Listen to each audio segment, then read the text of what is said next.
Audientes, un saludo especial para todos ustedes.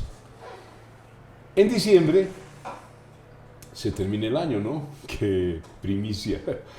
Y se inicia sin ninguna duda ya un proceso, yo creo que literalmente electoral. Ya empiezan a sonar este momento los presidenciables. Y aquí, en Diálogo Frontal, no neutral, queremos inaugurar un diálogo, exactamente, con todos los postulantes, los habido y por los haber.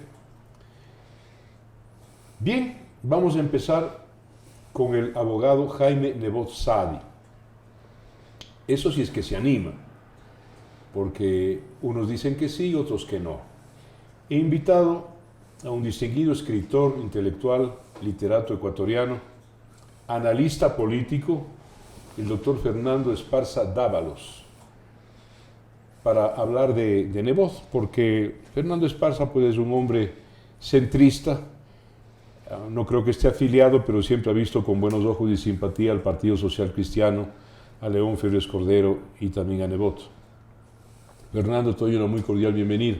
Muchas gracias, Marcelo. Te agradezco por aceptar la invitación. Un privilegio, un honor estar contigo en tu programa, como siempre, para poder servir a la comunidad, hablar, esclarecer nuestros pensamientos y poder contribuir así al desarrollo del país. La premisa con la que quiero empezar, Fernando, es que el Ecuador no debe ni puede volver a equivocarse. Sería terrible, porque de lo que está sucediendo en este momento, el gran culpable de fondo es el electorado, es el votante, es la sociedad civil, que se deja encandilar, que se deja seducir, ¿no es cierto?, y después escoge mal. ¿Por qué quiero empezar con el abogado Nebot? Porque es obvio que entre esta prueba que tienen que pasar los presidenciables, que es, ¿no es cierto?, haberse mostrado como administradores, Nebot tiene una gabela, Nebot tiene un adelanto. Ha sido un virtuoso alcalde de Guayaquil. Le ha transformado al puerto principal en una, no solo gran ciudad, sino en una linda ciudad. Esta es una enorme verdad que nadie puede negar. Y eso le permite, pues, presentarse ante el electorado como una especie de expectativa probada de administrador. Entonces, por eso Nebot. En tu opinión, ¿por qué perdió Nebot en 1995 la opción presidencial? Bueno, yo creo que decir que ha perdido Nebot no ha perdido.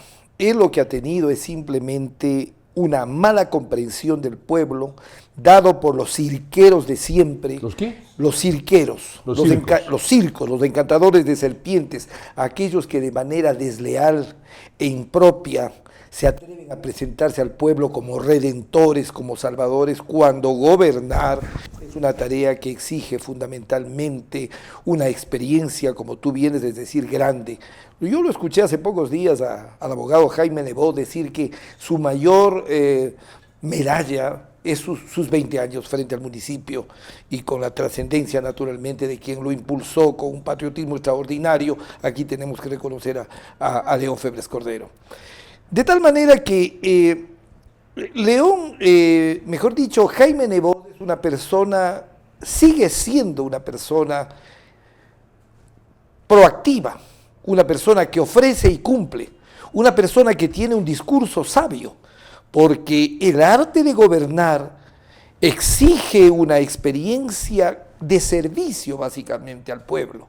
Quien no vive para servir, no sirve para vivir. Y ahora nosotros vemos el pueblo guayaquileño aunado cuando él dejó la alcaldía, verle a esa gente agradecida, verle a esa gente que Guayaquil tiene todo. Guayaquil es un pequeño estado, tiene absolutamente todo, tiene aeropuerto, tiene helipuerto, tiene mercados, tiene todo servicio que pueda necesitar la persona y servicios rápidos, eficaces, eficientes, donde el pueblo naturalmente comprueba esto y por eso paga con gusto y ha pagado con gusto lo que significa el erario, ¿no? ¿Justificaría lo que tú dices, Fernando Esparza Dávalos, el hecho de que el abogado Nebot se retiró de la alcaldía con un 87% de la adhesión de los guayaquileños? justifica plenamente, porque un pueblo que reconoce de una manera tan alta como es llegar a un 80%, quiere decir que lo que ha hecho Nebot tiene un valor básicamente en obras. No es palabras, Nebot es obras. Y por eso él se regocija de decir, mis 20 años de servicio están ahí. Y esa ciudad que antes de que venga León Febres Cordero y antes de que venga Nebot, estaba con la autoestima bajísima. Esa ciudad tremenda que botaba la basura por los balcones porque ya no le importaba, con una podredumbre tremenda. Esa ciudad que llevaba a la gente, a los invitados que venían a Guayaquil, a Miami, porque les daba un poco de vergüenza. Los guayaquileños estaban definitivamente con la cabeza caída. Este gran pueblo, madera de guerrero, cuando ahora qué orgullo que da ir a Guayaquil. Una de las últimas alcaldesas de la ciudad de Guayaquil, la señorita Elsa Bucaram, dijo algo lapidario y algo desconcertante. Cuando Guayaquil estaba pues al borde del desastre, al borde del botadero, del chiquero, dijo: a Guayaquil no le salva ni Mandrake.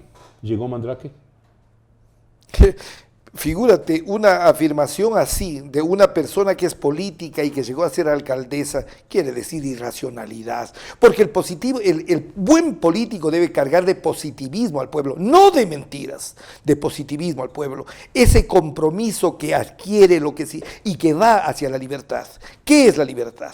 Libertad es responsabilidad. Te tomo un concepto agustiniano. El máximo de libertad tiene su correlativo en el máximo de responsabilidad. Ignorar esta verdad es sucumbir. Por tanto, el rato que nosotros vemos una palabra como la que ha dicho el César, es todo lo que fue todo lo que fue esta gente que se subió a Guayaquil para destruirlo. Fernando Esparza, voy a volver a la primera pregunta y por qué, porque tiene que ver con la perspectiva, tiene que ver con lo que le esperaría a Jaime Nebot si acepta la postulación a la presidencia. 1995, había dos candidatos, es que si cualquiera de estos dos que voy a recordar y citar hubiera ganado la presidencia, el país no habría entrado en la vorágine en que entró. El uno obviamente era don Rodrigo Paz Delgado, que había tenido una alcaldía luminosa en la capital de la República, y a quien le metieron por la tranquera al bueno para nada de Freddy Heller Zurita. El que abrazaba los árboles. Rodrigo Paz Delgado andaba con un 18% de adhesión popular iniciándose su campaña hacia la presidencia, cuando el doctor Rodrigo Borja Ceballos, nadie sabe por qué, impulsó una suerte de chimbador y le metió a Freddy Heller, razón por la cual Rodrigo Paz perdió la opción. ¿Para qué? Para que Bucaram le pagara el gran favor, ¿no es cierto?, tachándole con ese mote infame de nariz de tiza desastre, recordarás tú. ¿Cómo no? Esto como anécdota simplemente. ¿Cómo no? Pero el otro candidato era Jaime Nebot Sadi. También si Nebot ganaba la presidencia de la República, el país, en mi opinión personal, no habría entrado, ¿no es cierto?, en el despeñadero en que entró. Hasta tocar casi el abismo, la cima con el fondo, con el correísmo. Y claro, recuerdo yo que en 1995 la gran piedra en el zapato era no la sierra, pero sí Pichincha y Quito. Y el abogado Nebot va a tener el mismo problema esta vez si es que se postula. La impresión que tengo, Fernando, es que Nebot tendría que trabajar bien duro, bien profundo y todos los días, si le es posible, en Pichincha y fundamentalmente en la capital de la República. Bueno, el Partido Social Cristiano, y aquí recuerdo la forma de actuar políticamente de este sabio hombre que fue León Febres Cordero, él integró un gabinete pluripartidista cuando él llegó a la presidencia de la República. Había gente liberal, había gente conservadora, había gente de izquierda. Yo pienso que el abogado Jaime Nebot tiene que consolidar, y alrededor de él tiene que consolidar gente probada. gente que haya realizado cosas. Gente de Quito, Gente de Quito, gente pichinchana aprobada, gente que goce ¿de qué? De la credibilidad. ¿De quién estás hablando, por ejemplo? Estoy hablando, por ejemplo, de Rodrigo Paz. Rodrigo Paz tiene 84 años Bueno, de edad. o estoy hablando de gente cercana a Rodrigo Pero Paz. te menciono algo cercano a Rodrigo, su hijo. Su hijo, por ejemplo, Esteban Paz, sería una cuestión extraordinaria porque es un hombre joven. Tú le ves ahora, le ha puesto Moreno a este vicepresidente, que es un hombre joven, un hombre que tiene genética de servicio, un hombre que ha hecho un desarrollo interesante en la parte futbolística, ¿por qué no? Y otra gente, no quiero excluir a la otra gente que puede llegar con Jaime Nebot, pero aquí tenemos que básicamente los quiteños ya comprometernos, porque verdaderamente lo que hizo Quito con Jaime Nebot merece disculpas. Merece, no que agachemos las cabezas, sino nuestras disculpas conscientes. ¿Qué está pasando en este momento en el país? En este momento en el país, cuando se asume, si Dios permite que asuma nuestro Jaime Nebot Sadi, llegue en las mismas condiciones que cuando llegó León Febres Cordero, Guayaquil estaba destruido. Ahora tenemos graves problemas económicos y le toca remontar a eso, no con palabras, sino con esa ejecutividad que él tiene. Lo habíamos dicho hace un momento, ¿no? Entre los candidatos que hoy suenan, como un administrador de la cosa pública, al único que se ve con experiencia de la cosa pública, porque Guillermo Lasso es un gran administrador banquero, por ejemplo, de la empresa privada, nadie lo niegue, en mi opinión será el gran contendiente presidencial de quien quiera que se postule, pero administrador de la cosa pública. Y aquí voy a dejar planteado un tema. Volvemos enseguida. El tema es el siguiente.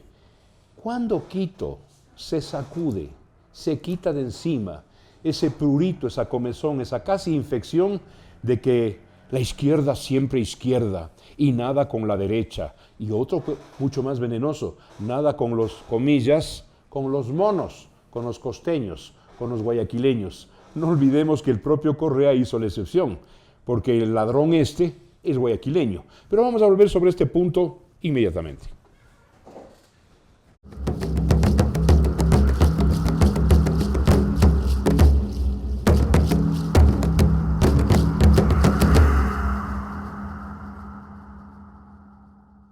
Gracias por seguir con nosotros. La premisa de esta segunda parte del diálogo con Fernando Esparza es que si Jaime Nebot se decide a ser candidato a la presidencia de la República, tanto como tuvo, podría volver a tener dificultades en Pichincha y en la capital de la República. Quito, Fernando, es una ciudad no precisamente productiva. Los grandes emporios empresariales están en otras ciudades del país, esta es la verdad. Y por ese déficit económico, financiero, de los quiteños es que, como cualquier capital del mundo, Londres, París, Madrid, en fin, el quiteño se dedica mucho más a la crítica política que a otra cosa. Y en la crítica política hay una adhesión, hay una simpatía por un prejuicio. Es que nosotros somos izquierdistas, somos progresistas, nada con la derecha es una mala palabra, cuando la derecha en el mundo es la que ha facturado el gran proceso de la humanidad a lo largo de la historia. La derecha, ¿no es cierto? Esas élites intelectuales, productivas, han facturado el ascenso social en la historia. ¿Cómo nos desprendemos los quiteños de eso? ¿Es posible? Bueno, en principio, primero déjame saludar la cátedra que diste en este libro tan valioso que escribiste, un libro voluminoso de casi 1000 hojas, El Doctor Demonio. ¿Cómo es el Doctor Infierno y sus demonios? Infierno y sus demonios. Crítica del fracaso socialista. Del fracaso socialista. Es importante, efectivamente, poner en evidencia qué ha hecho el socialismo. El socialismo, aparte de sus peroratas, aparte de sus incentivos y fuertes discursos, no se ha consolidado más que en palabras, sino que me demuestren obras y que la misma izquierda me demuestren obras. Se puede salir y entrar al Ecuador viendo las obras que ha hecho el Partido Social Cristiano, León, ¿y qué hará Nebot? ¿Y qué hará Nebot? Porque verdaderamente Nebot es el espectáculo. O sea, su recomendación al quiteño es que vea un poco la historia. Que vea un poco la historia. Es decir, que analice la caída y el fracaso de la ex Unión Soviética, que analice el fracaso rotundo de la China de Mao, de la Europa del Este, de los satélites soviéticos, de la caída del muro, del fracaso rotundo de Alemania comunista, del fracaso rotundo de Yugoslavia, de los Balcanes, de Nicaragua y la hambruna represiva que ahora sufre ese país, de Venezuela. De Venezuela mejor no hablemos. Es decir, si el quiteño, adherido emocional, sentimentalmente a la izquierda, no ve esto, es porque está ciego.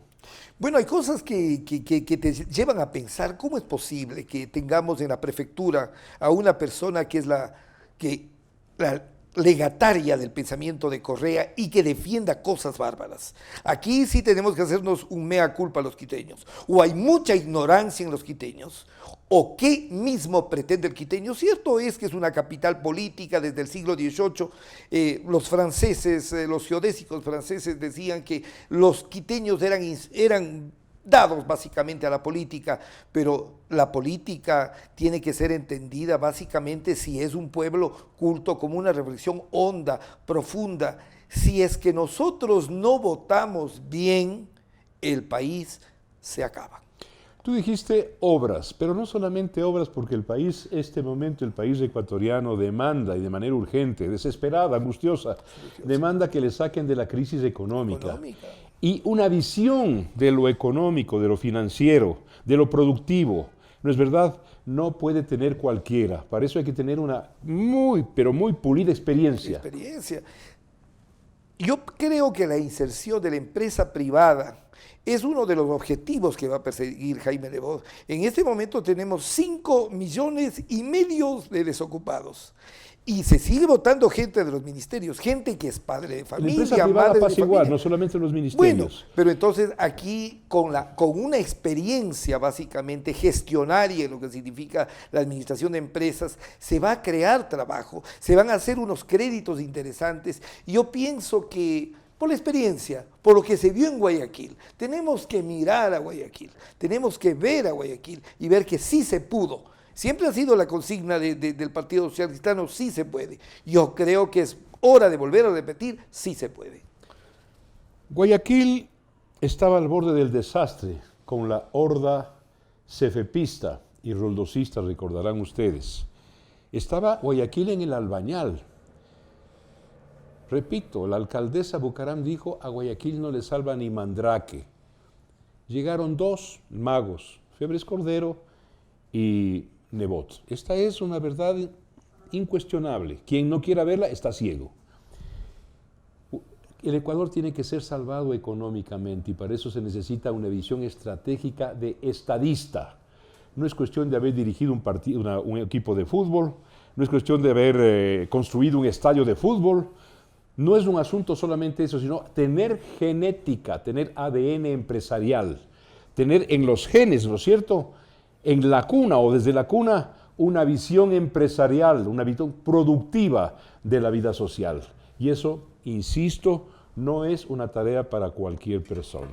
Sí, yo pienso que este tipo de líderes nacen y a la vez se hacen. Yo creo que alguna vez cuando León Febres Cordero, el gran director, empresario, presidente de empresas, se separó de Luis Noboa Naranjo. Luis Noboa Naranjo le dijo, León, ¿cómo te vas a dedicar a la política? A la política se dedican los pendejos. Y León Febres Cordero le quedó mirando a los ojos y dijo, pues me voy a hacer pendejo.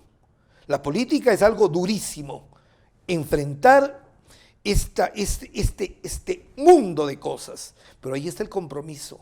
Ahí está la decisión, ahí está la huella de cuando se tiene un compromiso de servir al país. Ese apasionamiento, esa praxis que llamaba León Febres Cordero y esa praxis que ha demostrado Jaime Nebot. Acá no estamos hablando de sueños, acá estamos hablando de cosas concretas, mi querido Cerremos Marcelo. el diálogo con una pregunta que te la he hecho en forma recurrente en este espacio y que, Fernando, no acabas de contestarme. ¿Qué debe hacer Jaime Nebot Sadi si es que se decide a ser candidato a la presidencia con comillas, la piedra en el zapato que aún tiene con Pichincha y fundamentalmente con la ciudad de Quito. Ya dijiste, escoger gente de acá, gente notable de acá, pero yo pienso que debería meterse en el corazón del quiteño caminando las calles. Yo pienso que sí, lo va a hacer. Yo veo que ha venido algunas veces Jaime acá y los llenos son completos, porque la gente ya no es la gente de antes. Después de la experiencia del Correato, la gente cree un compromiso de pragmático, y esto es lo que ofrece Jaime Lebot. Y de hecho, el momento en que él ha aceptado, si acepta naturalmente, este fuerte compromiso de servir a la patria, tiene que comprometerse con Pichincha y con la sierra. Pero en las calles, En las calles. que es el gran escenario Claro, popular. así ganó él la segunda Y vuelta. en Leo donde Félix se escribe Cordero. la democracia. Y donde se escribe la democracia, sí señor. Señor doctor Fernando Esparza Dávalos, gracias por venir aquí a Enfoque TV y a este espacio a mi cargo que se llama Diálogo Frontal, no neutral. A ustedes 1.000.000 de gracias. Muchas gracias, Marcelo. Siempre tu palabra es precisa, concisa y clara como la ley. Tú eres la ley. Gracias. Gracias, Fernando.